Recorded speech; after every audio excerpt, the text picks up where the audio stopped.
하나님 말씀 우리가 예레미야서 제31장 18절부터 20절까지 함께 보시겠습니다. 제가 말씀을 봉독합니다. 에브라임이 스스로 탄식함을 내가 정령이 들었노니 이러기를 주께서 나를 징벌하심에 멍에에 익숙지 못한 송아지 같은 내가 징벌을 받았나이다. 주는 나의 하나님 여호와시니 나를 이끌어 돌이키소서. 그리하시면 내가 돌아오겠나이다. 내가 돌이킴을 받은 후에 뉘우쳤고 내가 교훈을 받은 후에 내 볼기를 쳤사오니 이는 어렸을 때의 치욕을 진고로 부끄럽고 욕됨이니이다 하도다. 에브라임은 나의 사랑하는 아들을 기뻐하는 자식이 아니냐. 내가 그를 책망하여 말할 때마다 깊이 생각하노라. 그러므로 그를 위하여 내 마음이 측은한적 내가 반드시 그를 긍휼히 여기리라. 여호와의 말이니라. 아멘. 기도하겠습니다. 아버지 하나님, 저희들 주님 은혜를 감사합니다. 또 이제 새로운 한 주 우리가 맞이해서 또 주님을 그 첫날에 주님을 섬길 수 있도록 하시고 또 주님을 사랑하는 주의 자녀들이 함께 모여서 하나님께 경배와 찬양을 드리게 하심을 감사드립니다. 주님께서 우리의 모든 예배, 경배를 홀로 받으시기에 합당하신 분이시오니 주님께서 우리가 마음을 다하여 드리는 예배를 받으실 뿐 아니라 또한 성령께서 우리의 심령에 충만히 역사하심으로 우리가 주의 말씀을 인해서 기뻐하며 무엇보다도 말씀을 통해서 우리 하나님께서 우리의 아버지 되심을 깨닫고 또 주님 정말 그 아버지 되시는 우리 주님을 기뻐하며 또 기쁘시게 해드리는 저희들 다 되도록 도와주시옵소서. 아버지 하나님, 이 시간 말씀을 통해서 우리 하나님께서 기뻐하시고 또 주의 자녀들에게 깨달음과 진리 안에서의 즐거움을 허락해 주시옵소서. 은총을 사모합니다. 예수님의 이름으로 기도했습니다. 아멘. 자리에 앉으시겠습니다. 하나님께서는 우리들에게 자신을 아버지라고 소개하셨습니다. 그래서 주님께서는 우리의 아버지가 되시려고 주님께서는 엄청난 값을 지불하신 것을 우리가 그동안 함께 생각했습니다. 성경은 말씀하시기를 보라, 아버지께서 어떠한 사랑을 우리에게 주사 하나님의 자녀라 일컬음을 얻게 하셨는고 우리가 그러하도다. 그러므로 세상이 우리를 알지 못하면 그를 알지 못함이니라. 사랑하는 자들아, 우리가 지금은 하나님의 자녀라. 장래에 어떻게 될 것은 아직 나타나지 아니하였으나 그가 나타내심이 되면 우리가 그와 같을 줄을 아는 것은 그의 계신 그대로 볼 것을 인함이니. 그렇게 말씀을 했습니다. 주님께서는 자신을 우리에게 아버지라 소개하셨습니다. 뿐만 아니라 주님께서는 우리들의 아버지가 되시려고 주님께서 늘 애쓰시는 것을 보게 되는 것입니다. 이 땅에 많은 아버지들이 있지만은 물론 훌륭한 아버지, 좋은 아버지들이 많이 계십니다. 그렇지만은 또한 많은 아버지들이 자녀들에게 이름만 아버지인 것 또한 우리가 생각을 해보게 됩니다. 그렇지만 하나님께서는 우리에게 자신을 아버지라고 소개하실 뿐만 아니라 실제로 우리에게 아버지가 되시려고, 참 아버지가 되려고 주님이 무진 애를 쓰고 계시는 것을 보게 되죠. 우리 주님은 참 아버지로서 항상 우리를 염려하십니다.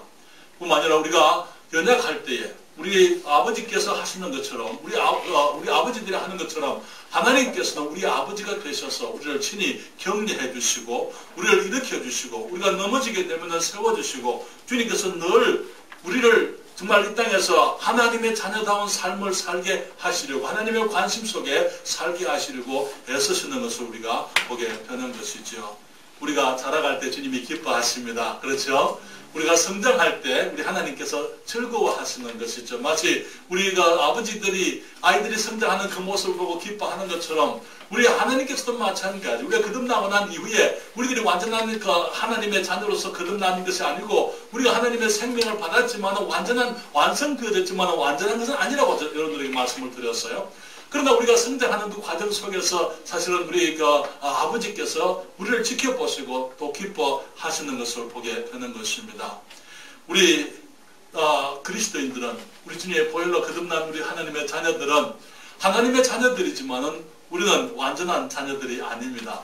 그렇죠? 그렇기 때문에 때로는 우리 하나님께서 우리를 책망하시기도 하시고 때로는 징계도 하시는 것을 보게 됩니다. 여기 하나님의 책망을 받은 한 하나님의 백성의 탄식이 있는 것을 보게 됩니다. 성경은 말씀하시기를 에브라임이 스스로 탄식함을 내가 정령이 들었노니 이러기를 주께서 나를 징벌하시매 멍에에 익숙지 못한 송아지 같은 내가 징벌을 받았나이다. 주는 나의 하나님 여호와시니 나를 이끌어 돌이키소서. 그리하시면 내가 돌아오겠나이다. 내가 돌이킴을 받은 후에 뉘우쳤고 내가 교훈을 받은 후에 내 볼기를 쳤사오니 이는 어렸을 때에 치욕을 징후로 부끄럽고 욕된 이니이다 하도다. 에브라임은 나의 사랑하는 아들 기뻐하는 자식이 아니냐. 내가 그를 책망하여 말할 때마다 깊이 생각하노라. 그러므로 그를 위하여 내 마음이 척은한 적 내가 반드시 그를 긍휼히 여기리라.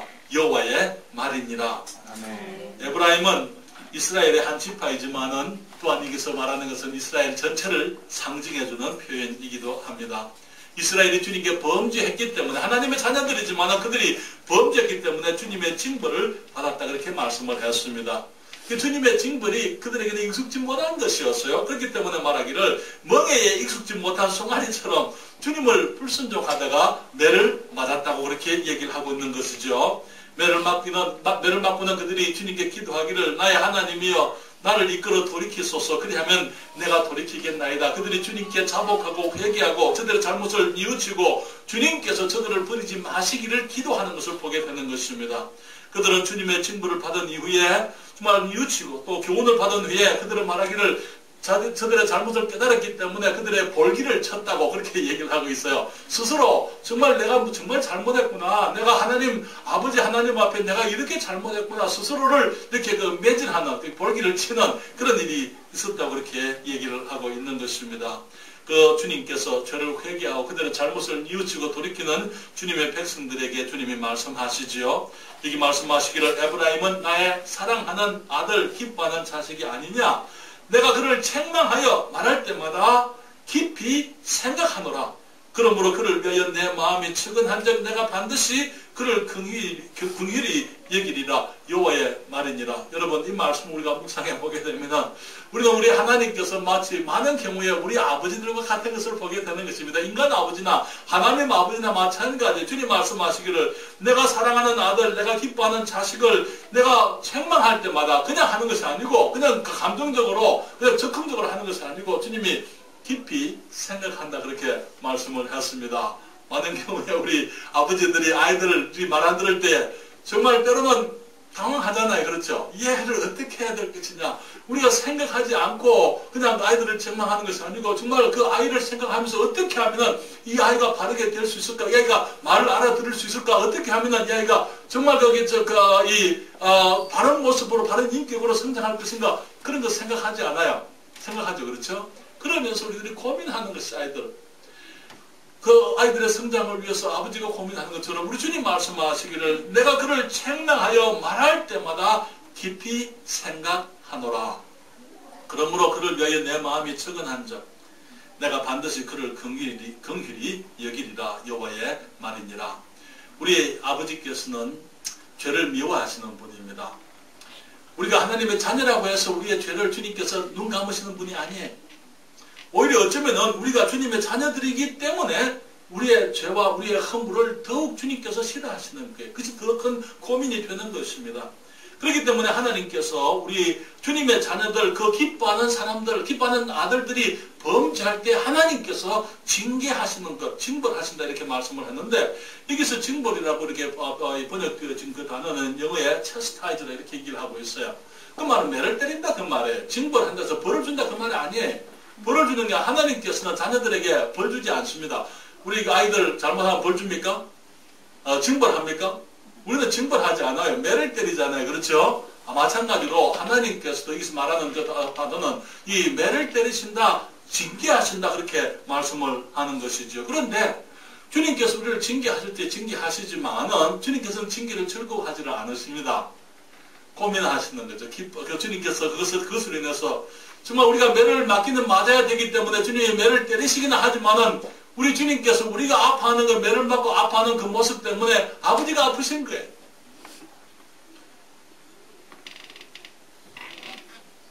우리 목사님 아이들 말 안 들으면 매 때리면서 즐겁죠. 이 녀석들 말 안 듣더니 잘 됐다. 아주 혼을 내버려야지. 그런 거예요? 아니요. 그런 아버지 없어요. 정말 우리가 자녀들을 매를 때려야 되기 때문에 징계해야 되기 때문에 징계는 하기는 하지만은 매를 때리면서 우리의 마음이 아픈 거예요. 그렇죠? 그 다음에 어떻게 합니까? 매를 때리고 난 다음에 아이가 눈물을 쭉 뽑고 난 다음에 어떻게 합니까? 안아주잖아요. 그렇죠? 주님 말씀하시기를 그러므로 그를 위해 내 마음이 척은한즉 내가 반드시 그를 긍휼히 여기리라. 여호와의 말이니라. 사랑하는 여러분, 우리 하나님께서는 기뻐하시는 아들이라도 징계하시는 분이시라는 사실을 오늘 아침에 말씀을 좀 드리기를 원합니다. 물론 하나님께서는 죄를 심판하시기보다는 주님께서 용서하시는 것을 더 기뻐하십니다. 오늘날 세상의 문제는 사람들이 죄를 두려워하지 않는 것입니다. 죄에 대해서 사람들은 심각하게 생각하지를 않습니다. 무엇이든지 자신에게 유익한 것은 다 가능한 것처럼 그렇게 생각합니다. 소위 인본주의 철학이죠. 그래서 사람들에게 유익한 것, 그 본인에게 유익한 것이라면 때로는 상황에 따라서 거짓말을 해도 괜찮은 것처럼, 그래서 하얀 거짓말이니 그런 말들이 나오게 되는 것입니다. 그것을 합리화하기 위해서 그렇게 얘기하는 것이죠. 적당히 상황에 따라서는 다른 사람을 속여도 괜찮다고 그렇게 생각하는 그런 철학들, 그런 자세들, 거기서 그런 것들이 오늘날 만연해 있는 것입니다. 사람들은 말하기를 너무 정직하면은 잘 살지 못한다. 우리 맑으면은 고기가 살 수 없다. 그렇게 얘기하는 거 들어보셨습니까? 그래서 적당히 요령도 피울 줄을 알아야 된다. 그렇게 생각을 하는 것이죠. 오늘날 도덕적으로 순결한 것은 사람들이 어떤 농담처럼 생각을 합니다. 미국에서는 그렇게 얘기해요. 고등학교 여학생들이 아직까지 처녀라 그러면 아직 마치 아이들이 놀려요. 네가 아직도 처녀냐? 그렇게 얘기를 하는 거예요. 한 번은 우리 답선 목사님의 그 딸 린다가 대학을 갔는데 그때 아이들이 놀린 거예요. 린다가 아직까지 거기서 순결을 지키고 있다는 것을 가지고. 그때 린다가 그 아이들에게 하는 말이 너희들은 나처럼 될 수 없지만 나는 언제든지 내가 원하면 너희들처럼 될 수 있다. 그렇게 얘기를 했어요. 그렇지 않아요. 물론 그 아이가 그런 것을 원했다고 말하는 그 아이들이 그렇게 이제 그들의 악한 그 모습들. 제가 다코마에서 사회 가는 가운데 제가 거기 한 5년 동안 라디오 방송을 했습니다. 라디오 방송 제목이 오늘을 사는 진리. 매일 아침 9시 55분에 이제 5분 동안 방송을 했었어요. 우리 거기 한국 한인 방송이 그 페더럴웨이 다코마 북쪽에 있는 그 조그만 도시에서 있어가지고 그들 통해서 이제 그 워싱턴주 그 남북으로 많은 거기서 시청자들이 있었더랬습니다. 그때 한 번은 거기 그 방송 중에서 이 오늘날 사람들이 결혼을 하지 않고 함께 살고 있는 것을 교회들이 용납하고 있기 때문에 그런 것을 제가 이제 지적을 해서 얘기를 해드렸어요. 그 방송을 듣고 어떤 사람이 내게 전화를 했어요. 그리고 하는 말이 이민사회에서는 그런 말을 하면 안 됩니다. 그렇게 얘기했어요. 왜냐하면 그렇게 살아가는 사람이 너무나 많기 때문에 결혼하지 않고 그냥 살아가는 사람들이 너무나 많기 때문에 이민사회에서는 목사님 그런 말 하지 마세요. 그렇게 얘기를 하고 내게 그런 것도 따지는 그런 것을 일이 있었더랬어요. 성경은 말씀하시기를 마지막 때가 되면은 이 시대가 노아의 때와 같고 소돔과 고모라의 시대와 같을 것이다. 그렇게 말씀을 했습니다. 주님께서 예언하신 그러한 시대가 이미 우리들에게 임한 것을 보게 되는 것입니다. 여기에 그 주님 말씀하시기를 노아의 때에 된 것과 같이 인자의 때에도 그러하리라. 노아가 방주에 들어가던 날까지 사람들이 먹고 마시고 장가들고 시집가더니 홍수가 나서 저희를 다 멸하였으며 또 롯의 때와 같으리니 사람들이 먹고 마시고 사고 팔고 심고 집을 짓더니 롯이 소돔에서 나가던 날에 하늘로서 불과 유황이 비오듯 하여 저희를 멸하였느니라. 인자에 나타나는 날에도 이러하리라. 그렇게 주님이 말씀을 하셨습니다. 우리 주님께서 재림하실 때가 매우 임박한 것을 우리가 알 수 있습니다. 그렇죠? 지금 이번 거기 4월 28일 날 미국의 대법원에서 이제 이 동성 결혼에 대해서 대법원에서 판결을 내린다 그렇게 얘기를 합니다. 그것이 합법적이냐 아니냐 하는 것을 가지고 미국에는 지금까지 결혼이라는 것은 정의를 내리기를 한 남자와 한 여자의 결혼, 연합을 결혼으로 정의를 해왔었어요. 그러나 이제 미국에서 이제 다시 새로운 정의를, 결혼에 대한 새로운 정의를 내릴 것이다. 그렇게 얘기를 하고 있는 것을 보게 됩니다. 많은 사람들이 관심을 가지고 있습니다. 사랑하는 여러분, 그런 일들이 있을 것이라고 주님 말씀을 하셨어요. 그렇죠? 우리가 이런 것들을 보게 될 때에 새로운 것을 보는 것처럼 우리가 놀랄 필요가 없는 거예요. 왜냐하면 그런 것이 있겠다고 주님 말씀하셨고 그런 일들이 지금 일어나고 있는 것을 우리가 보면서 하나님의 말씀이 진실된 것을 우리가 알게 되는 것입니다. 그리고 또한 실제로 우리 주님께서 매우 재림하실 때가 임박했다는 것을 우리가 알게 되는 것이죠. 사랑하는 여러분, 주님께서는 죄를 미워하십니다. 그렇지만 사람들이 죄를 짓고 벌을 받는 것보다는 주님께서는 오히려 죄를 용서하시기를 원하시는 것이 우리 주님의 마음인 것입니다. 주님 말씀하시기를 에브라임은 나의 사랑하는 아들 기뻐하는 자식이 아니냐. 내가 그를 책망하여 말할 때마다 깊이 생각하노라. 그러므로 그를 위하여 내 마음이 측은한즉 내가 반드시 그를 긍휼히 여기리라. 여호와의 말이니라 말씀을 했습니다. 성경은 말씀합니다. 시편 86편 5절에 말씀하시기를 주는 선하사 사유하기를 즐기시며 무엇을 즐기신다고요? 징계하기를 즐기신다고요? 아니요. 주님께서는 매를 때리고 징계하는 것보다도 심판하는 것보다는 주님이 사유하는 것, 죄를 용서하시고 주님께서 주님께서 받아주시고 정말 주님께서 저들에게 우리들의 죄를 용서하시는 것을 주님이 더 즐기신다. 주님 말씀하고 주께 부르짖는 자에게 인자하심이 구하심이니이다. 그렇게 말씀을 했습니다. 또 성경 시편 130편 3절과 4절에 여호와여 주께서 죄악을 감찰하실진데 주여 누가 서리이까? 그러나 사유하심이 주께 있으면 주를 경외케 하심이니이다. 이렇게 말씀을 했어요. 사유하심이 누구에게 있습니까? 죄를 심판하시는 분이 하나님이, 마찬가지로 죄를 용서하시는 것이 우리 하나님께 달려있다고 말씀을 하신 것입니다. 그렇기 때문에 사람이 범죄했을 때, 아담이 범죄했을 때 저들을 거기서 심판하실 수도 있었어요. 주님께서 그 자리에서 사람들을 아담과 하와를 심판해버리고 그들 모든 것을 끝내버릴 수도 있었던 것이죠. 그렇지만 주님께서는 거기서 사람들을 심판하는 것보다도 주님께서 저들에게 구원하시는 것을 더 원하셨기 때문에 주님께서 저들에게 여자의 후손을 보내시겠다고 주님께서 약속을 하셨던 것을 보게 되는 것이죠. 주님 말씀하십니다. 창세기 3장 15절에 내가 너로 여자와 원수가 되게 하고 너의 후손도 여자의 후손과 원수가 되게 하리니 여자의 후손은 내 머리를 상하게 할 것이요 너는 그의 발꿈치를 상하게 할 것이니라 하시고 주님 말씀했어요. 사람들이 범죄한 직후에 주님이 오셔서 우리들에게 여자의 후손, 다시 말하면 남자의 피를 받지 아니하고 여자에게서 태어난 한 사람을 주님이 보내실 것이고 그 사람이 태어나면 그가 사탄의 머리를 깨버릴 것이고 그는 발꿈치에 상처를 입게 될 것이다. 그렇게 말씀을 하신 것이죠. 우리 사람들이 범죄한 직후에 주님께서는 이 동정녀에서 태어나실 예수 그리스도 우리 주님에 대해서 예언을 하시고 약속을 하셨던 것입니다.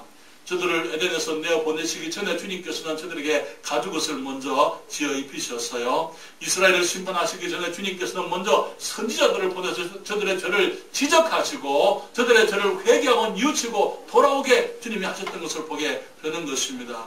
에브라임이 범죄했을 때 주님이 저들을 징벌하셨습니다. 징계하신 것이죠. 저들이 돌아오게 하셨던 것을 보게 되는 것입니다. 사랑하는 여러분, 주님께서는 언제든지 사람들을 심판할 수 있습니다. 그렇지만 주님께서는 심판보다는 용서하는 걸 더 절기하십니다. 그렇기 때문에 주님께서 세상을 심판하기 전에 먼저 그의 아들 예수 그리스도 우리 주님을 먼저 보내셔서 사람들의 구세주가 되게 하신 것입니다. 예수님께서 우리의 구원의 길이 되게 하시고 주님께서 십자가에서 홀로 우리의 모든 죄를 담당하시고 죽으시면서 주님이 다 이루었다 선언하셨던 것을 보게 되는 것입니다. 그리고는 누구든지 죄를 회개하고 예수 그리스도를 구주로 믿게 되면은 죄 용서를 얻게 하시고 구원을 받게 해 주신 것이죠. 성경이 말씀합니다. 보라 하나님 아버지께서 어떠한 사랑을 우리에게 주사 하나님의 자녀라 일컬음을 얻게 하셨는고. 우리가 잘 아는 요한복음 3장 16절과 17절 말씀에 하나님이 세상을 이처럼 사랑하사 독생자를 주셨으니 이는 저를 믿는 자마다 멸망치 않고 영생을 얻게 하려 하심이니라. 하나님이 그 아들을 세상에 보내신 것은 세상을 심판하려 하심이 아니요 저로 말미암아 세상이 구원을 받게 하려 하심이라 말씀했습니다. 우리 주님을 찬양합니다. 네. 주님께서 그 아들을 보내신 것은 세상을 심판하기 위해서가 아니라고 말씀을 했습니다. 그 말은 주님이 세상을 심판하지 않는다 그 말씀이 아니에요. 주님께서 세상을 심판하시겠지만은 그러나 심판하시기 전에 먼저 그의 아들을 보내셔서 그 아들로 말미암아 우리가 구원을 얻을 수 있도록 우리의 죄의 용서를 얻을 수 있도록 주님께서 먼저 역사하시고 은혜를 베풀어 주신 것을 보게 되는 것이죠. 에브라임은 나의 사랑하는 아들 기뻐하는 자식이 아니냐. 내가 그를 책망하여 말할 때마다 깊이 생각하노라. 그러므로 그를 위하여 내 마음이 측은한즉 내가 반드시 그를 긍휼히 여기리라. 여호와의 말이니라. 그러나 여러분, 하나님께는 심판하는 것이 결코 즐거운 것이 아닙니다. 왜냐하면 사람들을 사랑하시기 때문이시죠. 사람들은 말하기를 주님이 우리를 사랑하시기 때문에 마치 심판하지 않을 것처럼 얘기한 사람들이 있어요. 그러나 그것은 아닙니다. 하나님께서 심판을 연기하시고 사람들이 죄를 회개하고 돌아오기를 기다리시고 또 기다리실 때에 주님의 기다림이 한없이 계속될 것이다. 그 말은 아니에요. 주님께서 약속하셨고 예언하셨고 반드시 주님께서 자기 백성들을 위하여 주님의 구원받은 자녀들, 하나님의 자녀들, 죄로 고통하는 그 사람들을 위해서 저와 여러분과 같이 정말 이 세상에서 그리스도인으로 살아가면서 우리들에게 이 세상이 너무나 이 악한 환경이기 때문에 이 죄로 인해서 우리들이 고통하는 것을 보시고 주님께서 그냥 계실 수가 없는 거예요. 주님이 한없이 그냥 기다리고만 계시지를 못합니다. 우리를 위해서 주님께서 다시 오시게 되어져 있는 것이죠. 그렇지만 주님께서 기다리시는 그 이유는 아직도 구원받아야 될 사람들이 너무나 많기 때문인 것입니다. 하나님께서 심판하지 않을 것처럼 얘기하는 것은 사탄의 거짓말입니다. 사탄은 사람들이 심판을 두려워하지 않기를 원합니다.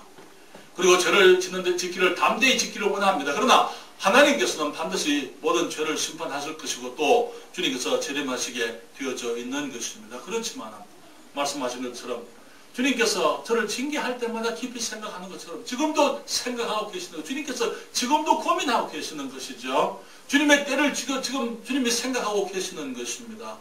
주님의 마음이 척은하시다 그렇게 말씀을 했어요. 그리고 주님이 기다리시는 것입니다.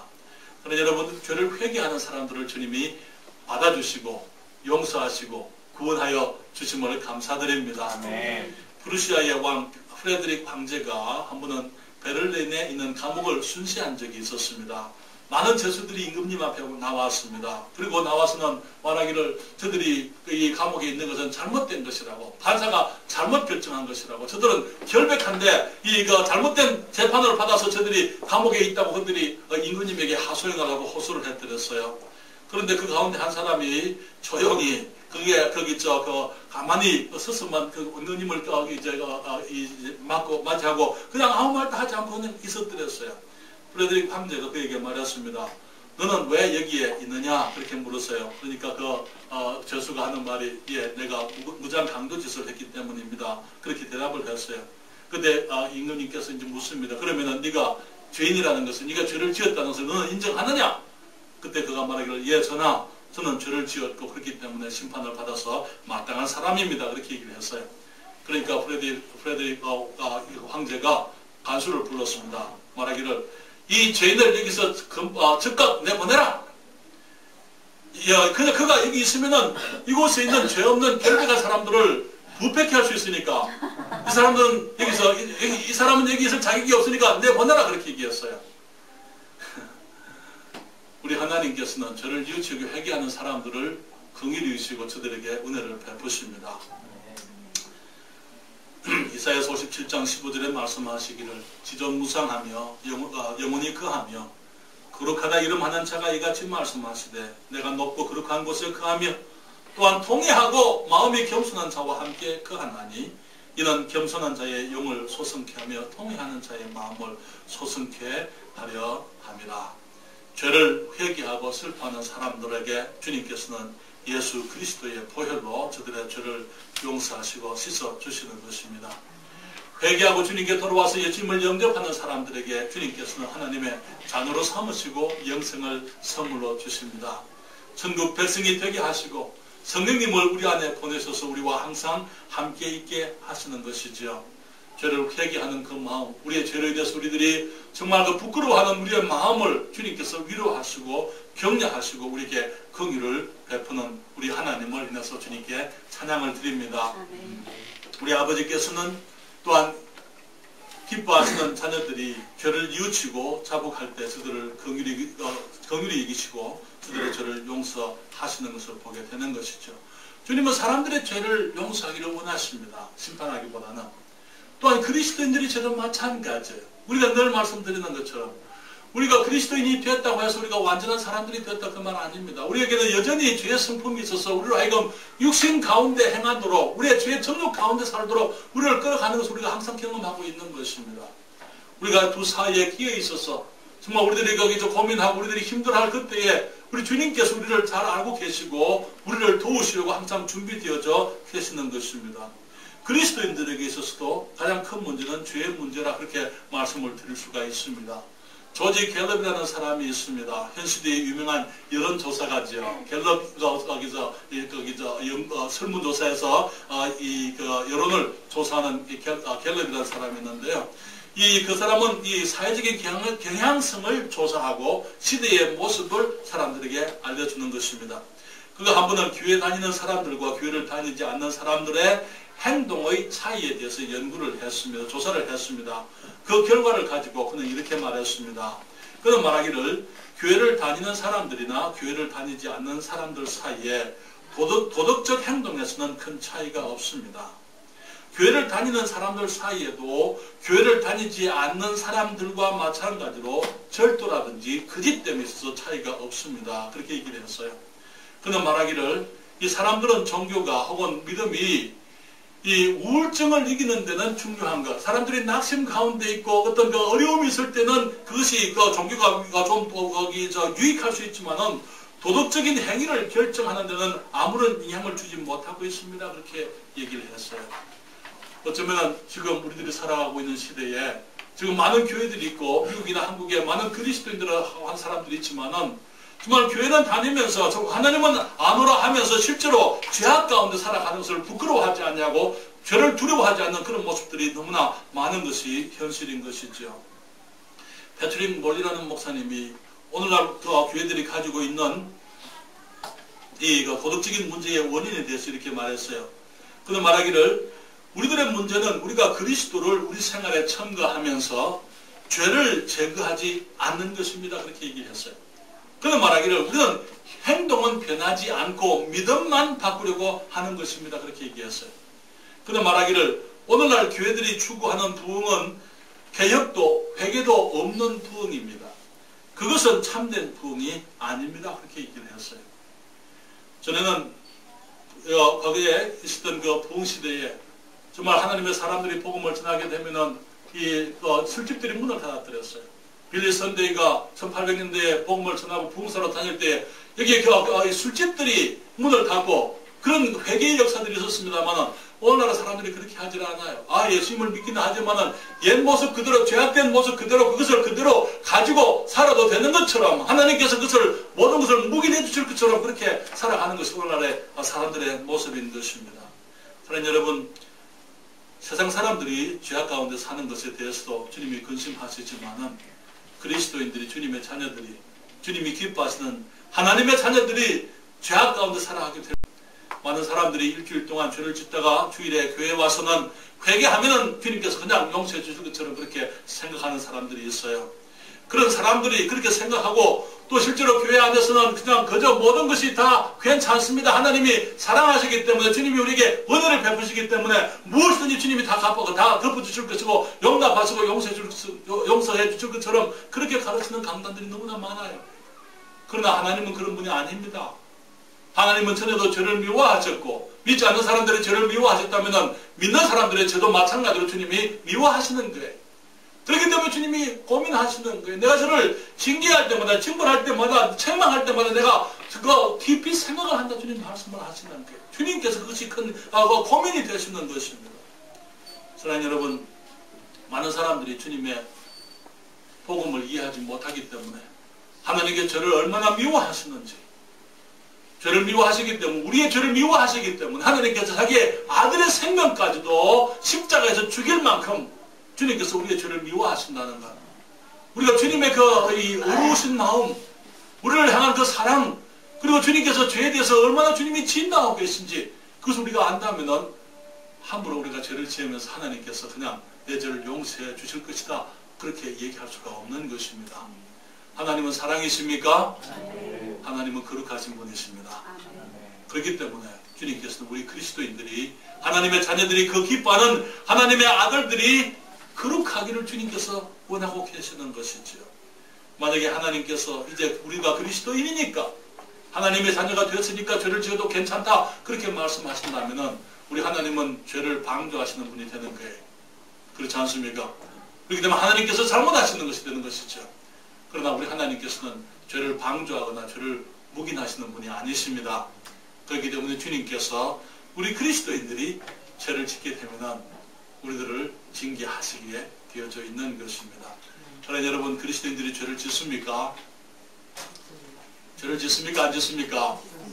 짓습니다. 지어도 된다 그 말입니까? 아니죠. 만일 우리가 죄 없다 하면, 요한일서 1장에 만일 우리가 죄 없다 하면 스스로 속이고 또 진리가 우리 속에 있지 아니할 것이요. 그런 사람들이 있어요. 그리스도인들이 죄를 짓는 것은 그는 죄가 아니다, 그렇게 얘기한 사람들이 있습니다. 성경은 뭐라고 말씀합니까? 진리가 우리 속에 있지 않는 것이고 그것은 우리 스스로 속이는 것이다. 그러나 우리가 만일 우리 죄를 자백하면 저는 미쁘시고 오로사 우리 죄를 사하시며 모든 불의에서 우리를 깨끗게 하실 것이요.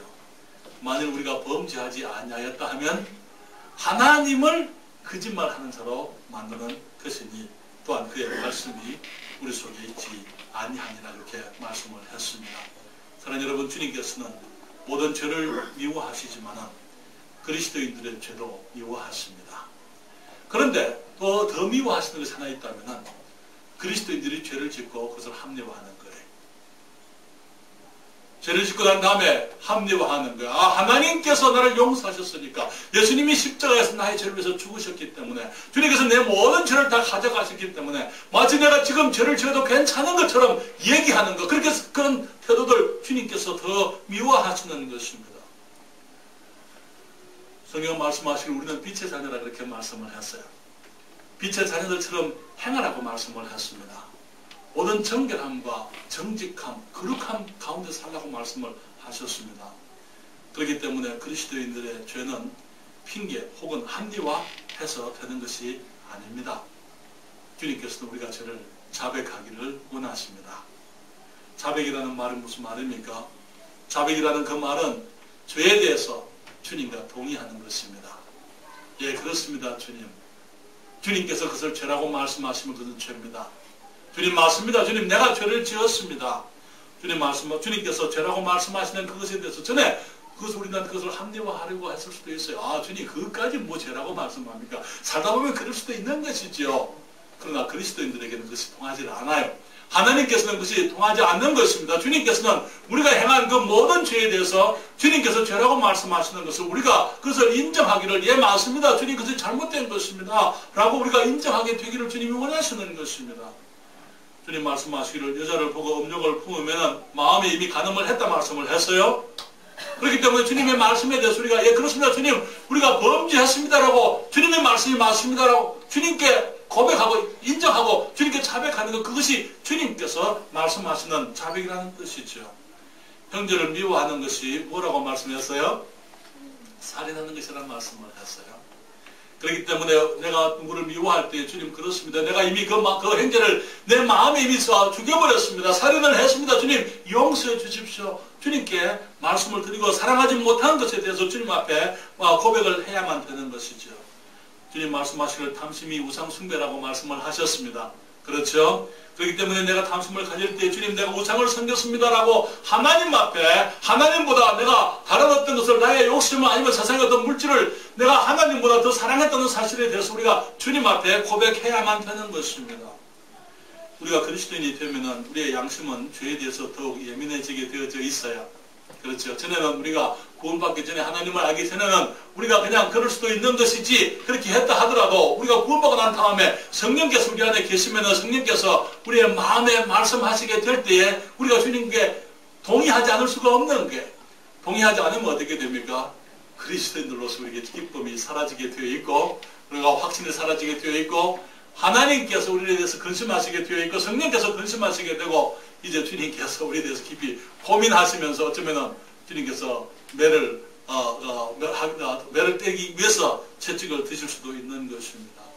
그렇기 때문에 사랑하는 여러분, 많은 사람들이 정말 죄를 합리화한다 하더라도 그리스도인들은 죄를 합리화해서는 안 됩니다. 주님 앞에 자백해야만 되는 것입니다. 그래서 우리가 죄를 합리화하고 핑계하게 되면은 아버지께서 기뻐하시지를 않습니다. 성경은 말씀하십니다. 저와 잠언 14장 9절에 미련한 자는 죄를 심상히 여겨도 정직한 자 중에는 은혜가 있느니라. 미련한 자를 죄를 심상히 여긴다, 가볍게 여긴다 그 말이야. 그럴 수도 있지 뭘 그것 가지고 그렇게 얘기할 수 있어요. 아, 내가 그 말에 실수가 있었는데 이 언어에 실수가 없는 사람이 없으니까 나도 완전치 못하니까 나도 실수할 수 있으니까 당연한 것처럼 그렇게 얘기한 사람들이 있어요. 우리가 그렇게 해서는 안 되는 거 주님께서 기뻐하지 않습니다. 우리가 미련한 자는 죄를 심상히 여겨도 정직한 자 중에는 은혜가 있다 그렇게 말씀을 하고 계시는 것이죠. 많은 사람들이 죄 가운데 살면서 왜 주님이 축복하지 않으실까 의문하는 것입니다. 모든 어려움과 시련이 다 죄의 결과는 아닙니다. 그렇지만 죄로 인해서 당하는 시련과 고난이 많은 것 또한 사실입니다. 왜냐하면 우리 주님은 우리를 사랑하십니다. 그렇기 때문에 우리가 무엇을 누리는 것보다도 어떤 사람이 되느냐 하는 것에 대해서 주님이 더 많은 관심을 가지고 계세요. 그렇기 때문에 우리가 하나님의 축복을 누리고 이 땅에서 많은 것을 가지는 것 그 이전에 하나님의 축복과 하나님께서 베푸시는 많은 은총에 대해서 우리가 예비되어지고 우리가 그것에 합당한 사람들이 먼저 되기를 원하시는 것이죠. 그렇기 때문에 우리가 죄를 자백하고 우리가 주님 앞에 돌이키기를 원하시는 것입니다. 그러나 여러분 주님께서 우리를 징벌하신다면 징계하신다면 그것은 주님이 충동적으로 하는 것이 아니에요. 많은 생각 가운데 주님께서 기다리시고 고민하시고 주님이 우리를 긍휼히 여기시고 측은히 여기시고 주님께서 많은 생각을 하시다가 우리에 대해서 주님이 매를 때리신다는 것. 그래서 우리가 주님의 매를 맞을 때에 우리가 그것을 가볍게 생각해서는 안 될 줄 믿습니다. 우리 주님의 그 마음을 생각을 해야만 되는 것입니다. 주님 말씀하시기를 우리들이 정말 이사야서 30장 18절에 말씀하십니다. 그러나 여호와께서 기다리시나니 이는 너희에게 은혜를 베풀려 하시며 일어나시리니 이는 너희를 긍휼히 여기려 하십니다. 여저 여호와는 공의의 하나님이라 무릇 그를 기다리는 자는 복이 있도다. 여러분 우리 하나님께서 기다리시는 것은 우리에게 은혜 베풀기 위해서 기다리신다고요. 주님께서 일어나시는 그 이유는 우리에게 긍휼을 베푸시기 위해서 일어나신다고요. 사랑하는 여러분 그렇기 때문에 우리가 주님의 매를 맡기보다는 주님께 자백하고 용서를 구하는 주님의 자녀들이 되어야 될 줄 믿습니다. 사랑하는 여러분 주님께서는 때로 매를 드셨을지라도 우리가 돌이키면 우리를 위로하시는 우리의 선하신 아버지이신 것을 보게 됩니다. 시편 103편 8절로부터 14절에 여호와는 자비로우시며 은혜로우시며 노하기를 더디하시며 인자하심이 풍부하시도다. 항상 경책지 아니하시며 너를 영원히 품지 아니하십니다. 우리의 죄를 따라 처치하지 아니하시며 우리의 죄악을 따라 갚지 아니하셨으니 이는 하늘이 땅에서 높음같이 그를 경외하는 자에게 그 인자하심이 크심이로다. 동이 수에서 먼 것 같이 우리 죄가를 우리에게서 멀리 옮기셨으며 아비가 자식을 불쌍히 여김같이 여호와께서 자기를 경외하는 자를 불쌍히 여기시나니 이는 저가 우리의 체질을 아시며 우리가 진토임을 기억하심이로다. 우리의 연약함을 알고 계시는 주님을 감사하십시다. 주님께서 우리에 대해서 기다리고 계시고 우리를 불쌍히 여기시고 주님께서 정말 참고 계시고 우리가 돌아오기를 기다리시는 우리 주님, 선하신 주님, 은혜로우신 주님을 인해서 주님께 감사드립니다.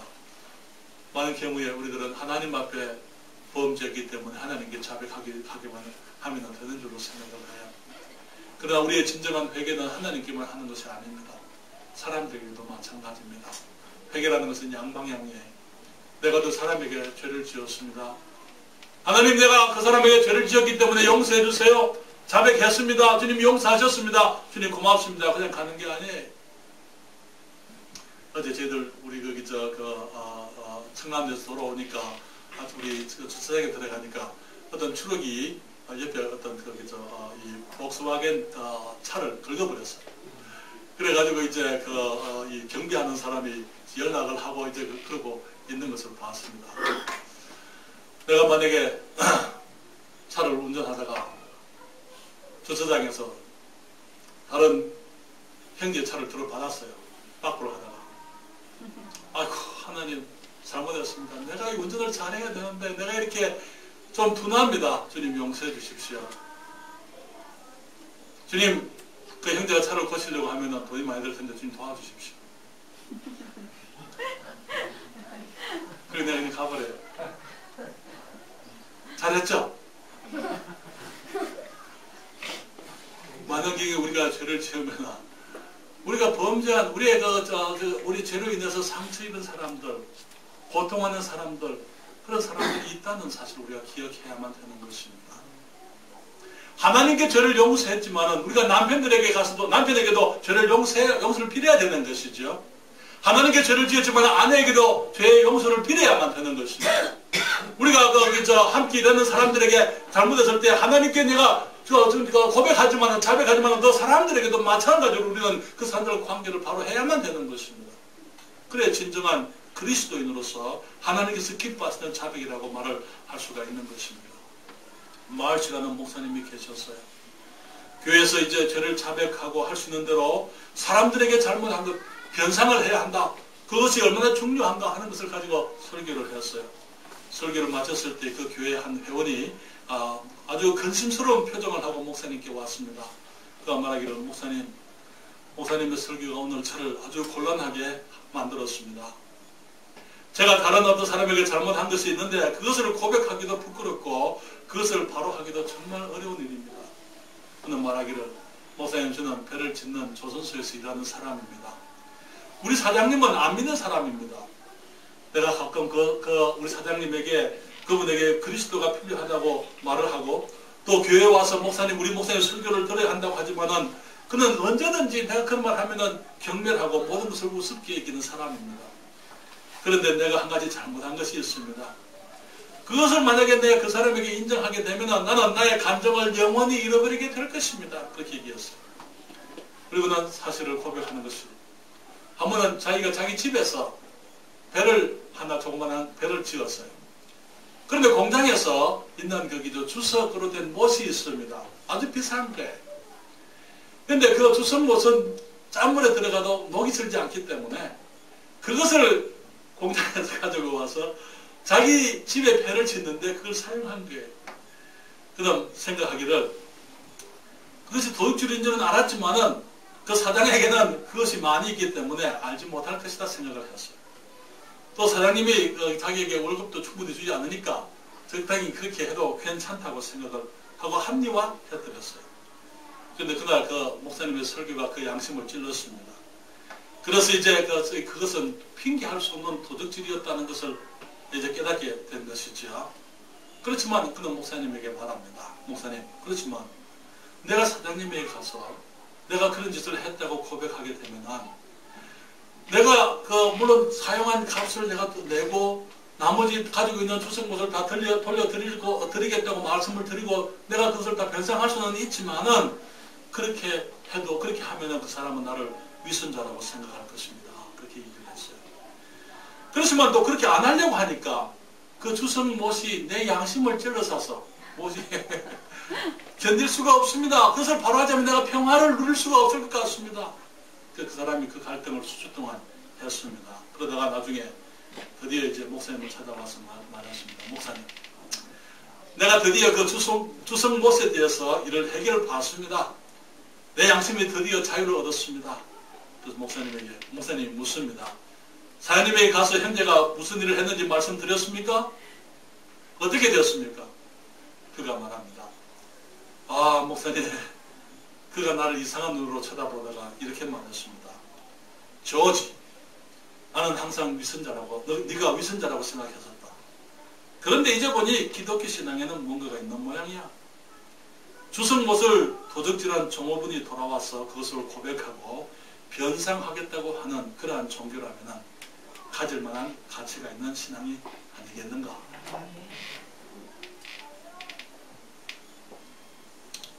자, 여러분, 너무나 많은 경우에 우리는 우리 생각 속에서 두려워합니다. 그러나 우리 하나님의 말씀대로 살게 될 때에 주님께서 우리에게 정말 그리스도인다운 간정을 유지할 수 있도록 할 뿐 아니라 우리의 간정을 주님이 축복하실 것을 믿습니다. 그리스도인들은, 세상 사람들은 그리스도인들이 완전하지 못한 사람인 줄은 알아요. 그러나 그리스도인들이 자기들보다는 나은 사람이라고 생각은 합니다. 그렇기 때문에 그리스도인들이 죄를 인정하고 잘못을 얘기하게 될 때에 그것은 저들 하여금 그리스도인들을 존경하게 만드는 것입니다. 그렇기 때문에 우리가 사람들을 두려워하지 말고 우리의 허물을 두려워하지 말고 우리가 기꺼이 사람들에게 우리의 못난 모습을 보여줄 수가 있고 또 그것을 진정으로 이웃이고 또 변상하고자 하는 그런 용기, 그런 것들이 우리에게 필요한 줄 믿습니다. 성경 말씀하시기를 에브라임이 스스로 탄식함을 내가 적대히 들었더니 이르기를 주께서 나를 징벌하심에 멍에에 익숙지 못한 송아지 같은 내가 징벌을 받았나이다.